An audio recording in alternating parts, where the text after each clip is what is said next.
is Bristol. And since July of 1961, now 100 times, NASCAR fans have stormed the gates of Bristol, Tennessee's Concrete Coliseum because this place delivers. Bristol Motor Speedway has given rise to tempers and rivalries, and more than a few times it has dashed chase hopes. Tonight, Kevin Harvick can forget about the chase. The points leader has secured himself a spot in the postseason, but with only 3 wins, Harvick is chasing 2 drivers who've paid 5 visits to victory lane this year. Denny Hamlin has a few short track wins to his name, but he has never won at this track. And then there is the 4-time and defending series champion, Jimmy Johnson. But for those 3, it's all about leading the way when the points reset. For Clint Bowyer and Mark Martin, it's about being there when the points reset.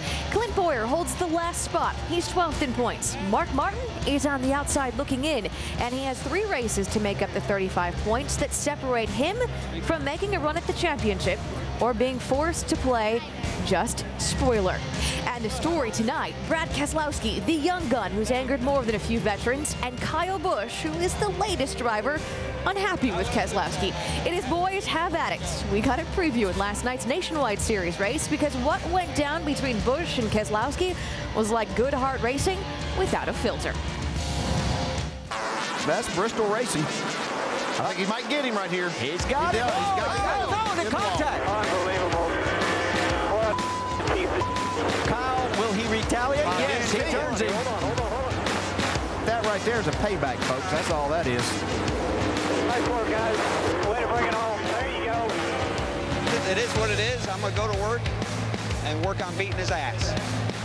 He put me in defense. I went down into turn 3 and said, it's Brad Keselowski. He does it to everybody else. Why can't I do it to him?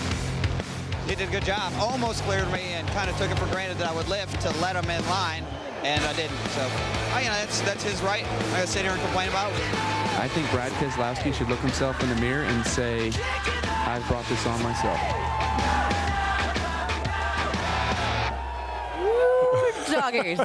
Wow. Okay. Inside the ESPN pit studio, I'm Nicole Briscoe alongside our 3 ESPN NASCAR analysts. We have Rusty Wallace, Brad Doherty, and Ray Evernham. You all were there to see it happen.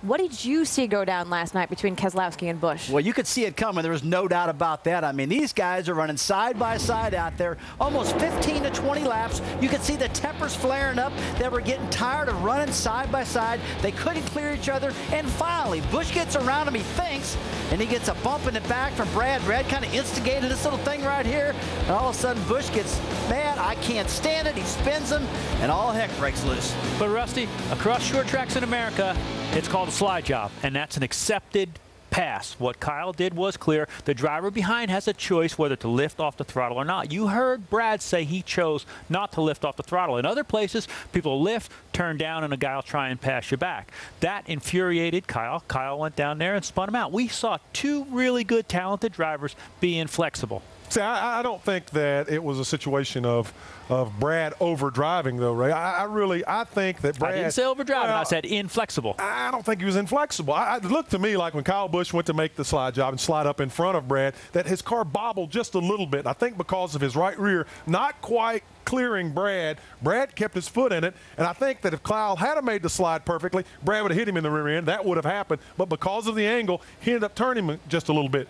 But then Kyle comes back and just wrecks the guy. That's tough. That's a tough thing to swallow. As you can see, this is a topic of conversation that has them a little bit fired up. And for that reason, we've decided to open it up to our 2 other guys, Dale Jarrett, Andy Petrie. They're joining us now from upstairs with a great view in the booth. But DJ, if this is happening to you and you are Brad Keselowski, what do you do to make it stop? Well, we're all going to have different opinions about this, and obviously up to the 2 guys that were involved in it last night. But if I'm in the 22 car and I saw what happened with Kyle Busch, he made a great move to get by. He just got a little bit loose right there. That broke his momentum, got into the back. Now, I agree, that happened. I don't think that that was deserving of getting spun out, leading the race, and then the guy gets out and brags about doing it, telling everybody what he did, and he did it intentionally. I just don't go for that. So, obviously, these guys have gone through this before, but if I were going to handle the situation there, Brad's on probation. You said, what would I do? I'd go to his motorhome door. When he opens it up, I'd punch him in the nose and say, we're even. Well, if I ever make you mad, I'm keeping my front door locked. But, let's be fair about it. But, Kyle Busch has done things that people don't like. Some fans don't like Kyle. But he really is a clean race car driver. I've not seen him go out here and wreck people and then brag about it like he did last night. He did it. He did do it last night. On the other hand, I got to hand it to Brad Keselowski for sticking to his guns. He said, I'm going to race hard, and if you race me, know it. I'm going to be there. If you try to slide up in front of me, I'm going to be wide open. So I give it to Brad for sticking to his guns, but he may have to become a little more flexible just out of self-preservation because he's become an easy target out there.